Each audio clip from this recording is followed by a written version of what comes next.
लाखांदूरच्या मातीतून फुटलेला यशाचा अंकुर, ज्ञानशैलीने पुसले कष्टकरी आई बापाच्या डोळ्यांमधील अश्रू. नमस्कार, आपण पाहत आहात न्यूज बुलेटिन. महाराष्ट्राच्या शैक्षणिक क्षेत्रात सध्या एका नावाची मोठी चर्चा आहे. ते नाव म्हणजे ज्ञानशैली स्पर्धा परीक्षा व अभ्यासिका केंद्र. लाखांदूर सारख्या ग्रामीण भागातून सुरू झालेला हा प्रवास आता संपूर्ण महाराष्ट्रातील विद्यार्थ्यांसाठी यशाची नवी दिशा ठरत आहे. नेमका काय आहे हा प्रकल्प, पाहूया आमचे विशेष प्रतिनिधी यांनी तयार केलेला हा खास रिपोर्ट.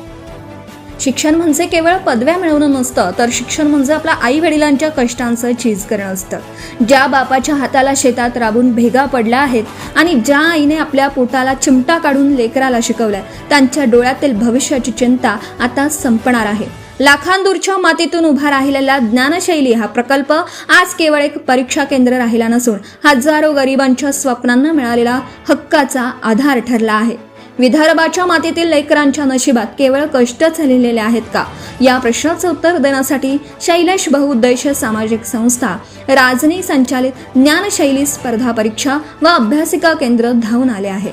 संस्थेचे CEO शैलेश कावळे यांनी जेव्हा एका कष्टकरी बाबाच्या डोळ्यात आपल्या मुलाच्या भविष्यासाठी असलेली हतबलता पाहिली, तेव्हाच ज्ञानशैली या क्रांतीचा जन्म झाला. प्रकल्प 1. पेन्सिलच्या टोकावर कोरले जाणारे भविष्य. चित्रकला म्हणजे केवळ छंद नाही, तर ते रोजगाराचं साधन बनावे, या उद्देशाने शेडिंग व स्केचिंग स्पर्धा आयोजित करण्यात आली आहे. गरिबीमुळे ज्या मुलांच्या हातातून चित्रकलेचे साहित्य सुटले होते, त्यांना आता वार्षिक साहित्य किट देऊन सन्मानित केले जाणार आहे. ही केवळ रेघ नाही, तर आईच्या डोळ्यातील स्वप्नांना दिलेली नवी दिशा आहे. प्रकल्प 2. यशाची 3 अग्निदिव्ये. सामान्य ज्ञान स्पर्धा. ज्या मुलांना वाटतं की मोठ्या पदावर जाण्यासाठी केवळ श्रीमंती लागते, त्यांचा भ्रम ज्ञानशैलीने तोडला आहे.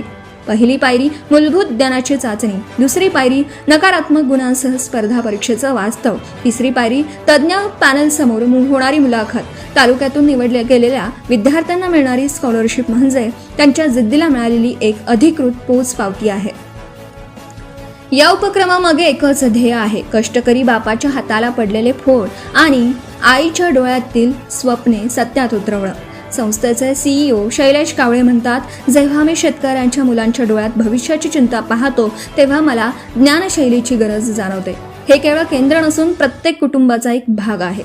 संस्थेचे CEO शैलेश कावळे यांचा गहिवरलेला आवाज जाऊन आज जेव्हा मी एखाद्या शेतकऱ्याला पाहतो, तेव्हा मला माझे वडील दिसतात. त्यांच्या हातावरचे ते फोड आणि आईने सोसलेली दगदग, हे सगळं दुःख पुसण्यासाठी ज्ञानशैली सज्ज झाली आहे. पालकांनो, ही संस्था तुमची आहे. आम्ही तुमच्या मुलांना केवळ शिकवणार नाही, तर त्यांना अशा प्रकारे घडवणार आहोत की उद्या तुमचा मुलगा अधिकारी, उद्योजक किंवा एक सक्षम नागरिक होईल. जेव्हा घरी येईल, तेव्हा तुमच्या डोळ्यात दुःखाचे नाही, तर अभिमानाचे अश्रू असतील. शासन व प्रशासनाला कळकळीची विनंती आहे, हा उपक्रम केवळ एका स्पर्धा नाहीये, तर एक ज्ञानयज्ञ आहे. ग्रामीण भागातील हिऱ्यांना पैलू पाडण्यासाठी प्रशासन आणि शिक्षकांनी दिलेलं प्रोत्साहन या शैक्षणिक क्रांतीला नवी झळाळी देणार आहे. विद्यार्थी मित्रांनो, तुमच्या आई वडिलांनी तुमच्यासाठी रक्ताचं पाणी केलंय. आता वेळ आली आहे त्या कष्टांचं ऋण फेडण्याची. ज्ञानशैली तुमच्या सोबत खंबीरपणे उभे आहे. ज्ञानशैली म्हणजे एक नवी उमेद, एक नवा विश्वास. चला, आपण एकत्र येऊया आणि महाराष्ट्राच्या घराघरात ज्ञानाचा दिवा लावूया. कारण आता आपला महाराष्ट्र घडणार. कारण आता ज्ञानशैलीच्या रूपाने प्रत्येक लेकरू जिंकणार. शैलेश कावळे, भंडारा जिल्हा प्रतिनिधी. Subscribe now and press the bell icon. Never miss an update.